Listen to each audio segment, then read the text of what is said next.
ഒരു ദിവസം റസൂലുള്ളാഹി സ്വല്ലല്ലാഹു അലൈഹി വസല്ലമയും സഹാബിവര്യന്മാരും പ്രവാചകന്റെ പള്ളിയിൽ നമസ്കാരം കഴിഞ്ഞതിന് ശേഷം ഓരോരുത്തരായി പിരിഞ്ഞുപോയി. ഏതാനും ചില ആളുകൾ നബിയും പള്ളിയിലിരിക്കുന്നു. ഒരു അല്പസമയം കഴിഞ്ഞപ്പോൾ കുതിരപ്പുറത്തും ഒട്ടകപ്പുറത്തുമായി കുറച്ച് ആളുകൾ ഇങ്ങനെ വരുന്നുണ്ട്. യുദ്ധത്തിൻ്റെ ഏതെങ്കിലും ഒരു സൂചന പോലും ഇല്ലാത്ത ഒരു സമയമാണ്, യുദ്ധം നടക്കുന്ന ഒരു സമയമല്ല. പക്ഷെ എന്താണ് സംഭവിക്കുന്നത് എന്ന് സ്വഹാബത്തിന് കൂടെയുള്ള ആളുകൾക്ക് മനസ്സിലാകുന്നില്ല. പ്രവാചകനെ സംരക്ഷിക്കാം എന്ന് പറഞ്ഞ്, ജീവൻ കൊടുത്തും സംരക്ഷിക്കാം എന്ന് പറഞ്ഞ് കൊണ്ടുവന്ന ആളുകളാ മദീനക്കാർ. അവരുടെ മുമ്പിലേക്ക് ഒരു പട വരുന്നതാ കാണുന്നത്. അപ്പോൾ അദ്ദേഹം നബി സല്ലല്ലാഹു അലൈഹി വസല്ലമ ആ ഇരുത്തം ഇരിക്കുകയാണ്, ഒന്നും എന്താണ് സംഭവിക്കുന്നതെന്നറിയാതെ. സഹാബത്ത് കൂടുള്ള ആളുകൾ, സഹാബത്ത് ചില ആളുകൾ എഴുന്നേറ്റ് വീടുകളിലേക്ക് ഓടി മറ്റുള്ളവരോട് വിവരം പറയാൻ. ഇവര് വീടുകളിലേക്ക് ഓടി തിരിച്ചു വന്നപ്പോൾ കുറച്ച് ആളുകളൊക്കെ ഇങ്ങനെ വരുന്നേ ഉള്ളൂ. അപ്പോഴേക്കും ഈ ആളുകൾ പ്രവാചകന്റെ പള്ളിയുടെ മുമ്പിൽ വന്നിറങ്ങി. നബി സല്ലല്ലാഹു അലൈഹി വസല്ലമ അവരെ കണ്ട മാത്രയിൽ തന്നെ റസൂലുള്ളാഹി സ്വല്ലല്ലാഹു അലൈഹി വസല്ലമയുടെ മുഖം സന്തോഷം കൊണ്ട് പ്രകാശിക്കുന്നതാണ് കൂടെയുള്ള സഹാബികൾ കാണുന്നത്. അപ്പോൾ ഇതെന്താണ്, ആരാണ് ഇവര്?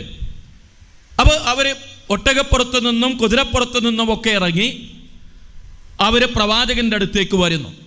പ്രവാചകൻ അവരെ ആമോദത്തോടുകൂടെ സ്വീകരിക്കുന്നു, സലാം പറയുന്നു. അവർ ഏതാനും സ്ത്രീകളും ആ കൂട്ടത്തിൽ ഉണ്ടായിരുന്നു. അവർ പ്രവാചകന് കൈകൊടുത്ത് ബൈഅത്ത് ചെയ്തു. സഹോദരിമാർ പ്രവാചകനോട് വാക്കാൽ ബൈഅത്ത് ചെയ്തു. നബി സല്ലല്ലാഹു അലൈഹി വസല്ലമയുടെ കൂടെ ഏതാനും 4-5 ദിവസം അവർ പ്രവാചകന്റെ കൂടെ കഴിച്ചുകൂട്ടി. അവർ തിരിച്ചുപോയി. തിരിച്ചുപോയതിന് ശേഷം നബി സല്ലല്ലാഹു അലൈഹി വസല്ലമ ഈ വന്ന ആളെ, അതിന് മുമ്പിലുള്ള ആളെ പ്രവാചക തിരുമേനി പരിചയപ്പെടുത്തി കൊടുത്തു. ഇത് അബൂദറാണിത്. അബൂദർ എന്ന് പറയുന്നത് കള്ളന്മാരുടെയും കൊള്ളക്കാരുടെയും ഗോത്രത്തിൻ്റെ നേതാവാണ്. അതുവഴി വേണം ഈ മക്കക്കാർക്ക് കച്ചവടത്തിനും പല ആവശ്യങ്ങൾക്കും യാത്ര ചെയ്യാൻ. അന്ന് ഇദ്ദേഹം മക്കയിൽ വന്ന് അന്നുണ്ടായ അനുഭവം അവിടെയുള്ള അൻസാരികൾക്ക് നബി സല്ലല്ലാഹു അലൈഹി വസല്ലം പറഞ്ഞു കൊടുത്തു. അങ്ങനെ ആ അബൂദറും 500ഓളം പുരുഷന്മാരും കുറച്ച് സ്ത്രീകളുമാണ് അദ്ദേഹത്തിൻ്റെ ഗോത്രം മുഴുവനും ഇസ്ലാം സ്വീകരിച്ച് പ്രവാചകനെ കാണാൻ വന്നതാണ്. അവർ റസൂലുള്ളാഹിയെ കണ്ടിട്ടില്ല. ആ പ്രവാചകനെ കാണാൻ വന്ന അവരോട് ബൈഅത്ത് വാങ്ങി അവരെ തിരിച്ചയക്കുമ്പോൾ അതുവരെയുള്ള കാര്യങ്ങളൊക്കെ നബി സല്ലല്ലാഹു അലൈഹി വസല്ലമ അവർക്ക് പറഞ്ഞ് മനസ്സിലാക്കി കൊടുത്ത് അവർ തിരിച്ചുപോയി. സഹോദരിമാരെ, അവിടെ ചരിത്രം അവസാനിക്കുകയല്ല ചെയ്യുന്നത്. അബൂദർ റളിയല്ലാഹു അൻഹു അദ്ദേഹത്തിൻ്റെ ഗോത്രക്കാരിലെ ബഹുഭൂരിപക്ഷം വരുന്ന ആളുകളെ പിന്നെയും ഇസ്ലാമിലേക്ക് ക്ഷണിച്ച് അവരൊന്നടങ്കം ഇസ്ലാം സ്വീകരിക്കുകയും അവർ ഇസ്ലാമിൻ്റെ യോദ്ധാക്കളും കർമ്മഭടന്മാരുമായി മാറുകയും ചെയ്തു. കാലം മാറി. അബൂബക്കർ സിദ്ദീഖ് റളിയല്ലാഹു അൻഹു രാജ്യം ഭരിച്ചു. ഉമർ ഇബ്നുൽ ഖത്താബ് റളിയല്ലാഹു അൻഹു രാജ്യം ഭരിച്ചു. അതിനുശേഷം ഉസ്മാൻ ഇബ്നു അഫ്ഫാൻ റളിയല്ലാഹു അൻഹു പ്രവാചകന്റെ മരുമകനായ 2 മക്കളെ കെട്ടിയ ദന്നൂറൈനി രാജ്യം ഭരിച്ചുകൊണ്ടിരിക്കുന്നു. ഖലീഫയാണ്, 3ാമത്തെ ഖലീഫ. ഒരു ദിവസം നബി സല്ലല്ലാഹു അലൈഹി വസല്ലമയുടെ മരുമകൻ ഉസ്മാൻ ഇബ്നു അഫ്ഫാൻ റളിയല്ലാഹു അൻഹു അബൂദറിനോട് വരാൻ പറഞ്ഞു. അബൂദറിനോട് അദ്ദേഹത്തിൻ്റെ വീട്ടിലേക്ക്, മദീന പള്ളിയിലേക്ക് വരാൻ പറഞ്ഞു.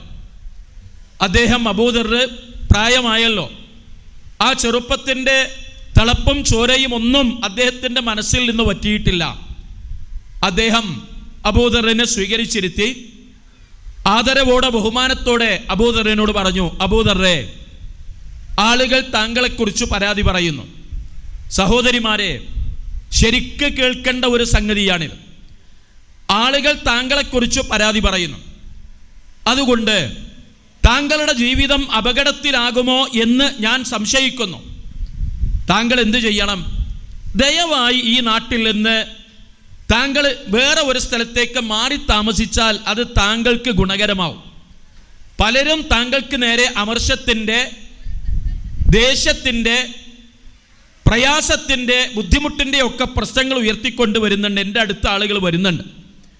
അതുകൊണ്ട് താങ്കളൊന്ന് പോയി സുരക്ഷിതമായൊരു സ്ഥലത്തേക്ക് മാറിപ്പോകണം താങ്കളുടെ ഭാര്യയുമായി എന്ന് പറയാനാണ് താങ്കളെ ഞാൻ വിളിച്ചത്. അബൂദർ, അള്ളാഹുവിൻ്റെ കൽപ്പനയാണ്. ഉലുൽ അംരി മിൻകും, നിങ്ങളിൽപ്പെട്ട ഉമറാക്കൾ ഒരു കാര്യം നിർദ്ദേശിച്ചാൽ അത് ഇസ്ലാമിക വിരുദ്ധമല്ലെങ്കിൽ അത് അനുസരിക്കണമെന്ന കൽപ്പനയുണ്ടല്ലോ. അദ്ദേഹം അവിടെ നിന്ന് പോയി അദ്ദേഹത്തിൻ്റെ ഭാര്യയുമായി നടന്നു പോവുകയാണ്. മദീനയിൽ നിന്ന് അദ്ദേഹം വിട്ടുപോവുകയാണ്. ആ പോക്കിൽ അദ്ദേഹം വഴിയിൽ വെച്ച് കടുത്ത പനി ബാധിച്ചു. പനി മാറും എന്ന് വിചാരിച്ച് ചെറിയൊരു ടെന്റ് കെട്ടി അവിടെ വിശ്രമിച്ച് പനി മാറിയിട്ട് പോയാൽ മതി എന്ന് തീരുമാനിച്ച അദ്ദേഹത്തിൻ്റെ ആത്മാവിനെ അള്ളാഹു ഈ ലോകത്ത് നിന്ന് കൊണ്ടുപോയി. അദ്ദേഹം മരണപ്പെട്ടു. അദ്ദേഹത്തിൻ്റെ ഭാര്യ മാത്രമാണ് ആ സമയത്തിലുള്ളത്. അവർ പുറത്തിറങ്ങി നോക്കി. അപ്പോൾ ഒരു സംഘം ആളുകൾ ഇങ്ങനെ നടന്നു വരുന്നുണ്ട്. ആ നടന്നു വരുന്ന ആളുകളെ ഇവർ കൈകൊട്ടി വിളിച്ചപ്പോൾ അവർ വന്നപ്പോൾ കാണുന്നത് വിവരം പറഞ്ഞ് നോക്കുന്ന ആള് അബൂദർ ഗിഫാരിയാണ്. അവിടെ വെച്ച് അബ്ദുല്ലാഹിബിൻ അബ്ബാസ് റളിയല്ലാഹു അൻഹു പറഞ്ഞു, അള്ളാഹുവിൻ്റെ റസൂല് പറഞ്ഞത് അള്ളാഹുവാണേ സത്യം, അള്ളാഹുവിൻ്റെ റസൂല് പറഞ്ഞത് എത്ര യാഥാർത്ഥ്യമായി. അബൂദർ ഒറ്റക്കാണ് ഇസ്ലാമിലേക്ക് വന്നത്. ആ അബൂദർ ഒറ്റപ്പെട്ട് മരിക്കുന്നിടത്ത് മരണശേഷം എൻ്റെ സഹപ്രവർത്തകരിൽ നിന്ന് ചില ആളുകൾ അവിടെ എത്തിച്ചേരുകയും ചെയ്യും എന്ന് പറഞ്ഞത് ഞാൻ എൻ്റെ ഈ 2 ചെവി കൊണ്ടും കേട്ടിട്ടുണ്ട്. അൽഹംദുലില്ലാ, അല്ലാഹു അക്ബർ, ഇതാ അബൂദർ മരണപ്പെട്ടു. പ്രവാചകൻ പറഞ്ഞ ആ ആളുകൾ നമ്മളാണ്. അദ്ദേഹത്തെ മയ്യത്ത് മറവ് ചെയ്യാനും മദീനയിലേക്ക് കൊണ്ടുപോകാനും എല്ലാ കാര്യങ്ങളും ചെയ്ത് ഭാര്യ വീണ്ടും മദീനയിലേക്ക് എത്തിച്ചേർന്നു. അബൂദർ ഈ ലോകത്ത് നിന്ന് വിടവാങ്ങി. ഇവിടെ ഒരു ചോദ്യം, എന്തിന് അബൂദറിനോട് ഉസ്മാൻ ഇബ്നു അഫ്ഫാൻ റളിയല്ലാഹു അൻഹു, ഖലീഫ ഉസ്മാൻ ഇബ്നു അഫ്ഫാൻ റളിയല്ലാഹു അൻഹു എന്തിനാണ് മദീന വിട്ട് പോകാൻ പറഞ്ഞത്? അതാണ് ഞാൻ പറഞ്ഞത്. നമ്മൾ ശരിക്ക് കേൾക്കേണ്ട ഒരു സംഗതിയാണിത്. എന്താണ് പറഞ്ഞതെന്നറിയോ? പ്രവാചക തിരുമേനി സല്ലല്ലാഹു അലൈഹി വസല്ലമയുടെ കാലം കഴിഞ്ഞു. പ്രവാചകന്റെ കാലശേഷം അബൂബക്കർ റളിയല്ലാഹു അൻഹു ഭരണം ഏറ്റെടുത്തു. പ്രശ്നങ്ങളില്ല. ഉമർ റളിയല്ലാഹു അൻഹു ഭരണം ഏറ്റെടുത്തു. വളരെ ഗംഭീരമായി ആ നാട് ഇസ്ലാമിക സംസ്കാരത്തിൻ്റെ ഉള്ളിലിങ്ങനെ ആർത്തലച്ചു നിൽക്കുന്ന ഒരവസ്ഥ വന്നു. പൂത്തുലഞ്ഞു നിൽക്കുന്ന ഏറ്റവും ശോഭനമായ ഒരു കാലഘട്ടമായിരുന്നു അത്. ഉമർ റളിയല്ലാഹു അൻഹുവിൻ്റെ കാലം കഴിഞ്ഞപ്പോൾ പതുക്കെ അവിടെയും ഇവിടെയുമുള്ള പ്രശ്നക്കാരായ ആളുകൾ തലപൊക്കി തുടങ്ങി. അവിടെയും ഇവിടെയുമുള്ള അടങ്ങി ഒതുങ്ങി കഴിഞ്ഞിരുന്ന ആളുകളൊക്കെ ചെറിയ രൂപത്തിൽ അവരുടെ പണം വിടർത്താൻ തുടങ്ങി. മാത്രമല്ല, ആളുകൾ തന്നെയും അള്ളാഹുവിനെ നന്നായി സൂക്ഷിക്കുന്ന, പടച്ചവനെ നന്നായി പേടിക്കുന്ന സഹാബി വര്യന്മാരുടെ മക്കളിൽ ചെറിയ ചെറിയ അപജയങ്ങളും പോരായ്മകളും കണ്ടു തുടങ്ങിയപ്പം അബൂദർ റളിയല്ലാഹു അൻഹു എന്തു ചെയ്തു എന്നറിയോ? സുബഹി നമസ്കാരത്തിന് ശേഷം എല്ലാ വീടുകളിലും കയറിയിറങ്ങും. സഹാബത്തിന്റെ മക്കളുടെ, പ്രായമായ സഹാബി വര്യന്മാരുടെ മക്കളുടെ വീടുകളിൽ കയറിയിറങ്ങിയിട്ട് അദ്ദേഹം വാതിലിൽ മുട്ടിയിട്ട് സലാം പറയും. അദ്ദേഹം പറയും, ഫഅൻദർതുകും നാറൻ തലല്ലാ, ജ്വാലകളുള്ള നരകം കൊണ്ട് ഞാൻ നിങ്ങൾക്ക് മുന്നറിയിപ്പ് നൽകുന്നു. നിങ്ങളുടെ പ്രവാചകൻ നിങ്ങളിൽ തന്നെ ചിലർ കണ്ടിട്ടുണ്ടാകുമല്ലോ. ആ പ്രവാചകന്റെ ജീവിതം നിങ്ങൾ കണ്ടവരാ. ആ പ്രവാചകനെ നിങ്ങൾ പലരും കേട്ടവരാണ്. ആ പ്രവാചകൻ എങ്ങനെ ജീവിച്ചു എന്നറിഞ്ഞവരാ. നിങ്ങൾ 5 നേരവും നമസ്കരിക്കുന്നു എന്നതല്ലാത്ത ഒരുപാട് നന്മകൾ നിങ്ങളിൽ നിന്ന് ചോർന്നു പോകുന്നു. നിങ്ങൾ സുഖിയന്മാരായി മാറിയിരിക്കുന്നു. മുത്തറഫീൻ, നിങ്ങൾ സുഖിയന്മാരായി മാറിയിരിക്കുന്നു. അതുകൊണ്ട് ഞാൻ നിങ്ങൾക്ക് ഫഅൻദർതുകും നാരൻ തലല്ലാ, ജ്വാലകളുള്ള ആളിക്കത്തുന്ന അഗ്നി കൊണ്ട് ഞാൻ നിങ്ങൾക്ക് മുന്നറിയിപ്പ് നൽകുന്നു എന്ന ആയത്ത് ഓരോ ദിവസവും വീടുകളിൽ കയറി ഇറങ്ങി പറഞ്ഞു തുടങ്ങിയപ്പോഴാണ് ഈ ആളുകൾ ഉസ്മാൻ ഇബ്നു അഫ്ഫാന്റെ അടുത്ത് പരാതിയുമായി വരുന്നത്. ഏതാ കാലഘട്ടം? നബി സല്ലല്ലാഹു അലൈഹി വസല്ലമയുടെ തലമുറ ഭാര്യമാര് ജീവിച്ചിരിക്കുന്നുണ്ട്. പ്രവാചക തിരുമേനിയുടെ കൂടെ ജീവിച്ച മിക്ക സഹാബത്തും ജീവിച്ചിരിക്കുന്നുണ്ട്. ആ പ്രവാചകന്റെ സഹാബത്തിന്റെ മക്കൾ ജീവിച്ചിരിക്കുന്നു. ആ സമയമായപ്പോഴേക്കും കാര്യങ്ങൾ പതുക്കെ പതുക്കെ പതുക്കെ അതിൻ്റെ കെട്ടിൽ നിന്ന് പൊട്ടിപ്പോകുന്നൊരവസ്ഥ വരുമ്പോൾ അതിനോട് അന്ന് അബൂദർ റളിയല്ലാഹു അൻഹു വേറെ ഒരു കാര്യം ചെയ്തിരുന്നു. ബോധക്ഷയം സംഭവിച്ച് വീണ് കിടക്കുന്ന അബൂദറിനെ വെള്ളം കുടഞ്ഞ് എഴുന്നേറ്റ് അബൂബക്കർ സിദ്ദീഖ് റളിയല്ലാഹു അൻഹു അദ്ദേഹത്തെ പിടിച്ച് എഴുന്നേൽപ്പിച്ച സമയത്ത് അദ്ദേഹം ചുറ്റുഭാഗത്ത് നോക്കിയിട്ട് ഒന്നുകൂടെ പറഞ്ഞു, അഷ്ഹദു അല്ലാ ഇലാഹ ഇല്ലല്ലാഹ് വ അഷ്ഹദു അന്ന മുഹമ്മദ് റസൂലുള്ളാഹ്. ചാടി വീഴാൻ സാധിക്കുമായിരുന്നില്ല, കാരണം അബൂബക്കർ കൂടെയുണ്ട്. ആ അബൂദറാണ് ഈ വീടുകളിലൊക്കെ കയറി ചെന്നത്. ഇത് പ്രവാചകന്റെ കാലഘട്ടം, പ്രവാചകന്റെ കൂടെയുള്ള ആളുകൾ അവസാനിക്കുന്നതിന് മുമ്പ് ഇസ്ലാമിക ലോകത്ത് വന്ന അപജയത്തിനെ സൂചിപ്പിക്കാനാണ് ഈ കാര്യം നമ്മൾ സൂചിപ്പിക്കുന്നത്.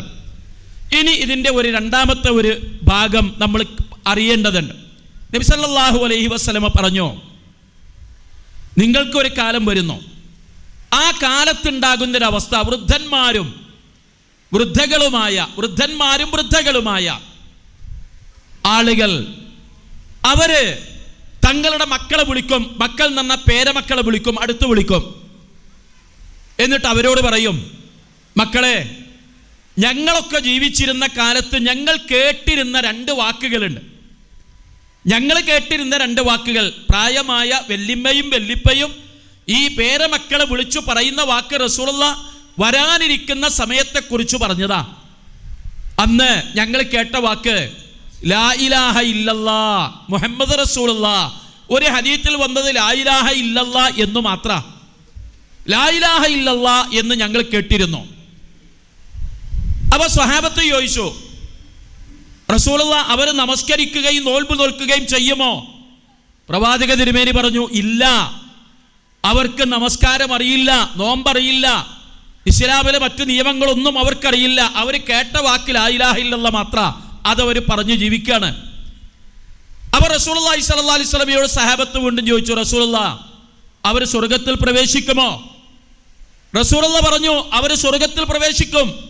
കാരണം അല്ലാ അല്ലാ എന്ന് വിളിക്കുന്ന ആളുകൾ ഇല്ലാതെയാകുന്ന കാലം, അല്ലാ അല്ലാ എന്ന് വിളിക്കുന്ന ആളുകൾ ഇല്ലാതെയാകുന്ന കാലം, അത് വരുമ്പോഴാണ് ഈ ഒരവസ്ഥ മുസ്ലിം ലോകം അനുഭവിക്കാൻ പോകുന്നത് എന്ന് ഇത് പറയുന്ന ഞാനും നിങ്ങളും ഇരിക്കുന്ന ഈ ലോകം എവിടേക്കാണ് നീങ്ങുന്നത് എന്ന് നമ്മുടെ മക്കളെ മാത്രം നോക്കിയാൽ മതി. ഇന്നലെ ഒരു ക്യാമ്പിൽ വെച്ച്, നമ്മുടെ പ്രധാനപ്പെട്ട ഒരു ക്യാമ്പിൽ വെച്ച് 6 കുട്ടികളോട് ഞാൻ പറഞ്ഞു, ഷഹാദത്ത് കലിമ ചൊല്ലുക, അതിൻ്റെ അർത്ഥം പറയുക. ഷഹാദത്ത് കലിമ ചൊല്ലുക.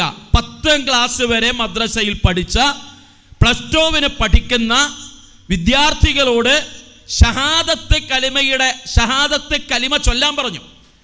എന്നിട്ട് അതിൻ്റെ അർത്ഥം പറയാൻ പറഞ്ഞു. നിങ്ങളൊന്നും വിചാരിക്കരുത് 2 കുട്ടികൾ ആ ഷഹാദത്ത് കലിമ എന്ന് പറഞ്ഞു മനസ്സിലായത്.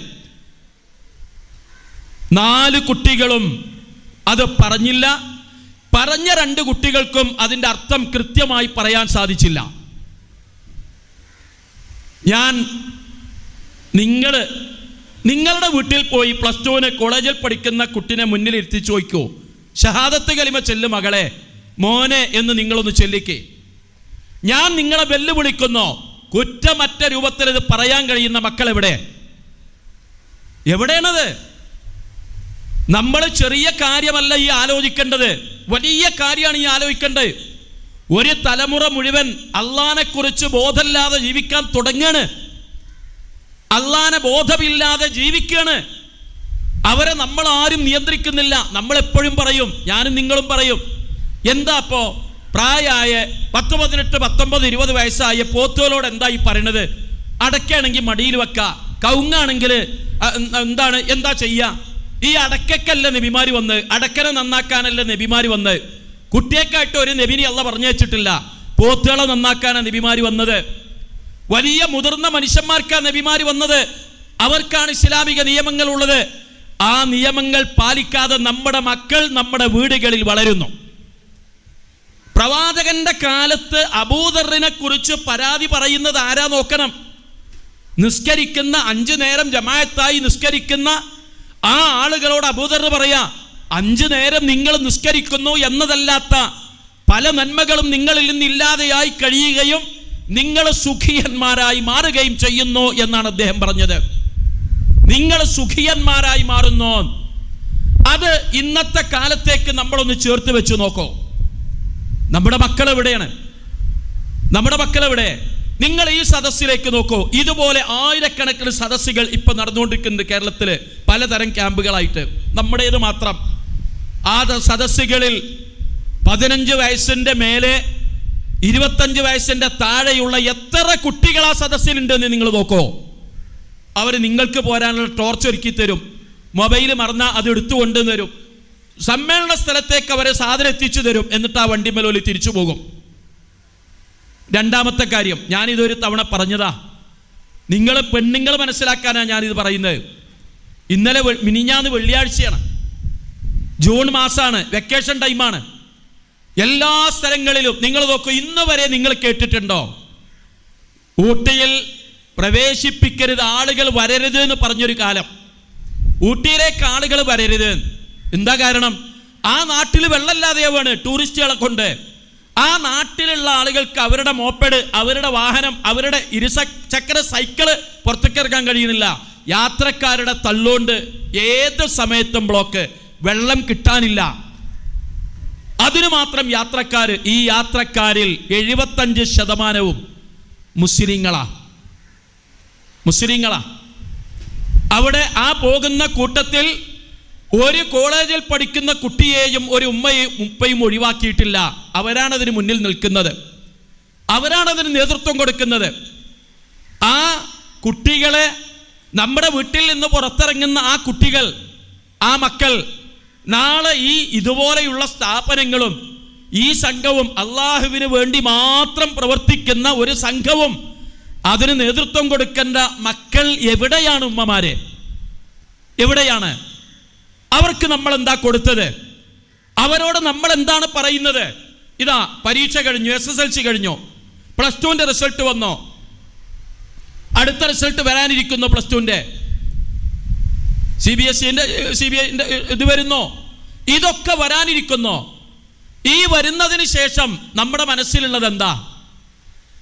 ആരെയും ആക്ഷേപിക്കാൻ പറയല്ല, എങ്ങനെ യൂറോപ്പിലേക്ക് പഠിക്കാൻ പോകാം എന്ന് നമ്മുടെ പെൺകുട്ടികൾ ചിന്തിക്കുന്ന കാലാണിത്.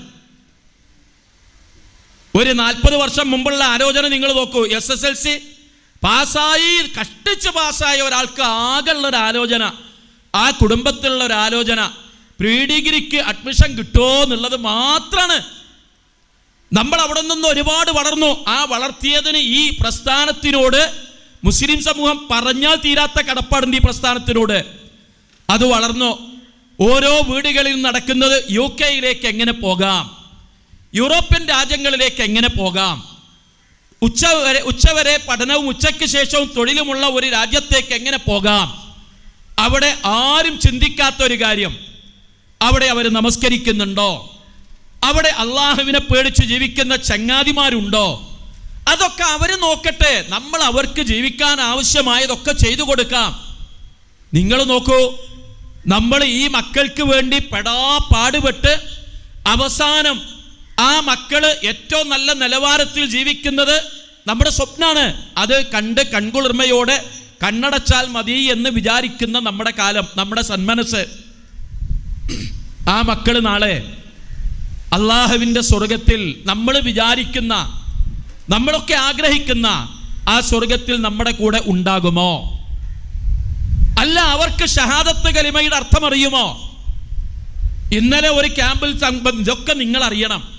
ഇന്നലെ ഒരു ക്യാമ്പിൽ സംബന്ധിക്കുകയാണ്. 5 ഗ്രൂപ്പുകളായി തിരിച്ചു കുട്ടികളെ. ഇതൊക്കെ ഈ കോളേജ് തലത്തിലുള്ള കുട്ടികളാണ്. അവർക്ക് ചർച്ച ചെയ്യാനുള്ള വിഷയം തൗഹീദാ. 5 വിഷയങ്ങൾ കൊടുത്തു ഈ തൗഹീദിൻ്റെ. അവരെന്തൊക്കെയോ പറഞ്ഞു, ഒരൊന്നും മനസ്സിലാകാത്ത ചില കാര്യങ്ങൾ പറഞ്ഞു. അപ്പോൾ ഇതിൻ്റെ സംഘാടകരായ MSMന്റെ കർമ്മധീരരായ, ഇതിനു വേണ്ടി പാടുപെടുന്ന 5-8 ആളുകൾ കൂടിയിട്ട് അവരെന്നോട് പറഞ്ഞു, മൗലവി, കഴിഞ്ഞ പ്രാവശ്യം ഞങ്ങൾ ഇവർക്ക് വിഷയം കൊടുത്തത്, ഇവരല്ല കഴിഞ്ഞ കൊല്ലത്തെ ബാച്ച്, വിഷയം കൊടുത്തത് പ്രണയത്തെക്കുറിച്ച് 5 ഗ്രൂപ്പ് ഉണ്ടാക്കി അതിനെ പറ്റി ചർച്ച ചെയ്യാനായിരുന്നു. സമയം മതിയാകണ്ടേ? എന്തൊരു ചർച്ചയാണ്! പ്രണയം, പ്രേമം, അത് ചെയ്യാതിരിക്കാം, വാദപ്രതിവാദങ്ങൾ, പ്രശ്നങ്ങള്. അതിൻ്റെ ഗുണങ്ങൾ, അതിൻ്റെ ദോഷങ്ങൾ, വമ്പൻ ചർച്ച. പ്രണയത്തെക്കുറിച്ച്, തൗഹീദിനെ കുറിച്ച് പറഞ്ഞ് 5 മിനിറ്റ് സമയം ഒരാൾക്ക് സംസാരിക്കാൻ. 5 മിനിറ്റ് കൊണ്ട് ആ ഗ്രൂപ്പിൻ്റെ മീറ്റിംഗ് തന്നെ തീർന്നു. അടുത്ത 5 മിനിറ്റ് കൊണ്ട് അടുത്ത ഗ്രൂപ്പിൻ്റെ തീർന്നു. 20 മിനിറ്റ് കൊണ്ട് 5 ഗ്രൂപ്പിൻ്റെ സമയം തീർന്നു. ഈ കുട്ടികൾ മുഴുവൻ മുജാഹിദുകളുടെ വീടുകളിൽ നിന്ന് ഇറങ്ങി വന്നതാ, സുന്നികളെ വീട്ടിൽ നിന്നല്ല, മുജാഹിദുകളുടെ വീടുകളിൽ നിന്ന്. നമ്മളെന്താ മനസ്സിലാക്കിയത്? നമ്മളെവിടെ നിൽക്കുന്നത്? ഇതിൻ്റെ ഗൗരവം നമ്മൾ അറിയാതെ പോകരുത്. അതാ ഞാൻ പറഞ്ഞത്, കഴിഞ്ഞ വെള്ളിയാഴ്ച, ഇനി വെക്കേഷൻ കഴിഞ്ഞാൽ കോളേജ് തുറക്കുന്നു, സ്കൂൾ തുറക്കുന്നു, സ്കൂൾ തുറക്കുന്നു, കോളേജ് തുറക്കുന്നു. ഏകദേശം 10,000-ന്റെ മേലെ കുട്ടികൾ പഠിക്കുന്ന ഒരു സ്കൂളിൻ്റെ അപ്പുറത്തും ഇപ്പുറത്തും 3 പള്ളികളുണ്ട്. 75% മുസ്ലിം വിദ്യാർത്ഥികളുള്ള ആ 3 സ്ഥാപനത്തിൻ്റെ പരിസരത്ത് ആ കാണുന്ന നമ്മുടെ കോളേജിൻ്റെ കെട്ടിടത്തിൻ്റെ ഇത്ര അടുത്ത് 2-3 പള്ളികളുണ്ട്. ആ പള്ളികളിൽ വെള്ളിയാഴ്ച ദിവസം ജുമാക്ക് പോകുന്ന ആളുകളുടെ എണ്ണം, മുസ്ലിം കുട്ടികളുടെ എണ്ണം, നമ്മുടെ പള്ളിയിൽ വരുന്ന കുട്ടികളുടെ എണ്ണം മാക്സിമം 25 കുട്ടികളാ, ആണും പെണ്ണുമായിട്ട്. സുന്നിപ്പള്ളിൻ്റെ അപ്പുറത്ത് അവിടെ അത്രയും പോണില്ല, പെൺകുട്ടികളില്ലല്ലോ, ബാക്കി ആൺകുട്ടികൾ 10-13 ആൺകുട്ടികൾ. 75% 12,000-ഓളം വിദ്യാർത്ഥികൾ പഠിക്കുന്ന ഒരു സ്ഥാപനത്തിൽ നിന്ന് ജുമാക്ക് പോകുന്ന കുട്ടികളുടെ എണ്ണം, പൊന്നാരമ്മമാരെ, നിങ്ങൾ ആരെങ്കിലും ഈ കയറി വരുന്ന കുട്ടികളോട് വെള്ളിയാഴ്ച ദിവസം മക്കളെ നിങ്ങൾ നിസ്കരിച്ചോ, ജുമാക്ക് പോയോ എന്ന് ചോദിക്കുന്ന ഉമ്മമാരുടെ കാലം കഴിഞ്ഞുപോയി. 2, നമ്മുടെ ക്യാമ്പിൽ 200-ഓളം വിദ്യാർത്ഥിനികൾ പങ്കെടുത്തൊരു ക്യാമ്പ്. നിങ്ങളിതൊക്കെ കേൾക്കണം. ഇത് നമ്മുടെ വീടുകളിൽ നിന്ന് വരുന്ന മക്കളാ. അവരോട് ഒലവുണ്ടാക്കാൻ പഠിപ്പിക്കുക. നിങ്ങൾ കേൾക്കണം, ശരിക്ക് കേട്ടോളേ. ഒലുണ്ടാക്കാൻ പഠിപ്പിക്കുക. കോളേജ് തലത്തിലുള്ള കുട്ടികളാണ്, പെൺകുട്ടികൾ. ഒലുണ്ടാക്കാൻ പഠിപ്പിക്കുമ്പോൾ അവരോട് ചോദിച്ചു, ളുഹർ നിസ്കരിക്കുന്ന കുട്ടികളുടെ ഒരു 10-15 കുട്ടികൾ കയ്യൊന്നിച്ചു, നിൽക്കട്ടെ, ഒലുണ്ടാക്കുന്ന അവസ്ഥ ചോദിച്ചു. ഉമ്മാരെ നിങ്ങൾ കേൾക്കുന്നുണ്ടോ, അറിയുന്നുണ്ടോ? അവർ മുഖത്ത് വെള്ളം ഇങ്ങനെ തേവും. എന്താ കാരണം എന്നറിയോ? വരക്കാൻ പറ്റൂല, കുട്ടിങ്ങ് പോകും.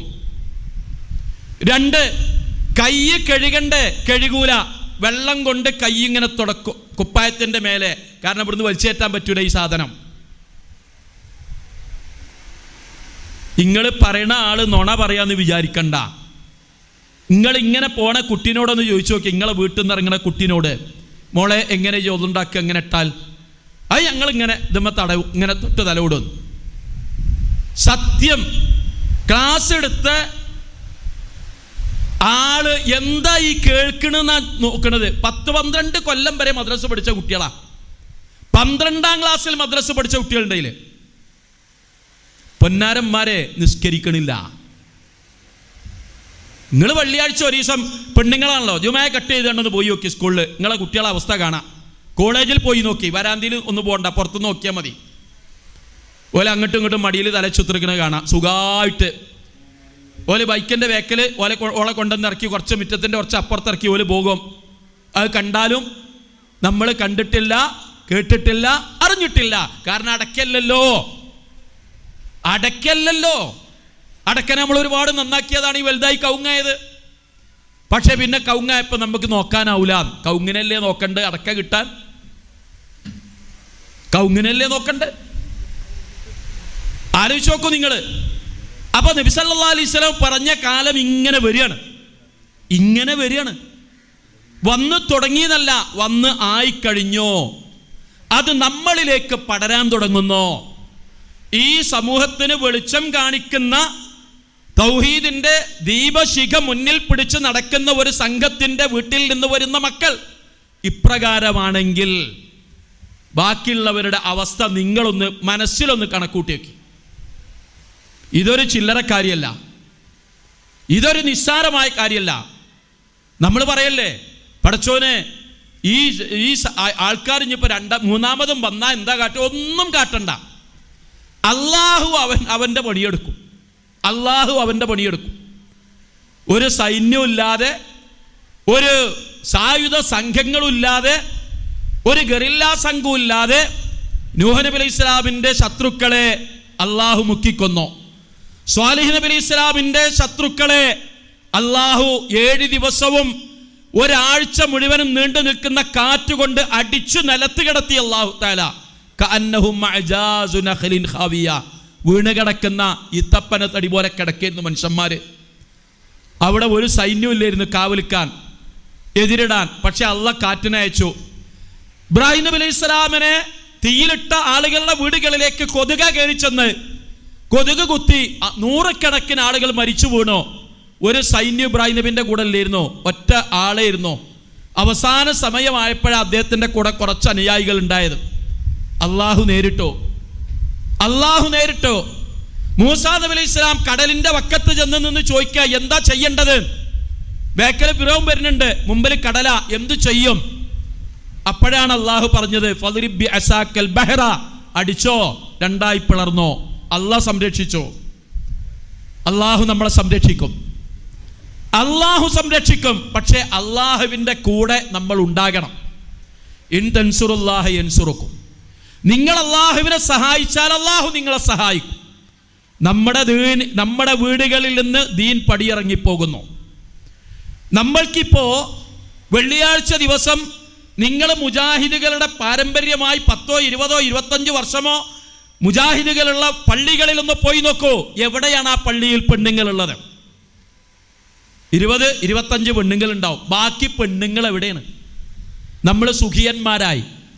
അള്ളാന്റെ ശിക്ഷ ഇറങ്ങിയ സമൂഹത്തെക്കുറിച്ച് അള്ള പറഞ്ഞ എന്താ അറിയോ? മുത്തറഫീഹിം, അവരിൽപ്പെട്ട സുഖിയന്മാരെ അള്ളാഹു പിടികൂടിയെന്ന. ആവശ്യത്തിലേറെ ഭക്ഷണമുണ്ട് നമുക്ക്, ആവശ്യത്തിലേറെ വസ്ത്രങ്ങളുണ്ട് നമുക്ക്, ആവശ്യത്തിലേറെ കൊടുക്കാൻ സമ്പത്തുണ്ട് നമ്മൾക്ക് മക്കളുടെ കയ്യിൽ. അതിനുള്ള സൗകര്യമുണ്ട്. സഹാബത്ത് അന്ന് ആലോചിച്ചത് 100 ക്ലാസ്സുകളിൽ നിങ്ങൾ കേട്ടിട്ടുണ്ടാവും. ഞാൻ നിങ്ങൾക്ക് പട്ടിണിയല്ല ഐശ്വര്യമാണ് ഭയപ്പെടുന്നത് എന്ന് പറഞ്ഞപ്പോൾ സഹാബത്ത് ചോദിച്ചത് എന്താ? നബിയെ, അപ്പൊ ഞങ്ങൾക്ക് സാമ്പത്തിക സൗകര്യങ്ങളൊക്കെ ഉണ്ടാവുമ്പോൾ ധാരാളം ഇബാദത്ത് ചെയ്യാനുള്ള സമയം കിട്ടുമല്ലോ എന്നാണ്. നബി പറഞ്ഞു, അങ്ങനെയല്ല, നിങ്ങൾക്ക് അതിനൊന്നും സമയം ഉണ്ടാവില്ല. നിങ്ങൾ ആ ധനത്തിന് വേണ്ടി മത്സരിക്കുകയായിരിക്കും നിങ്ങൾ ചെയ്യുക.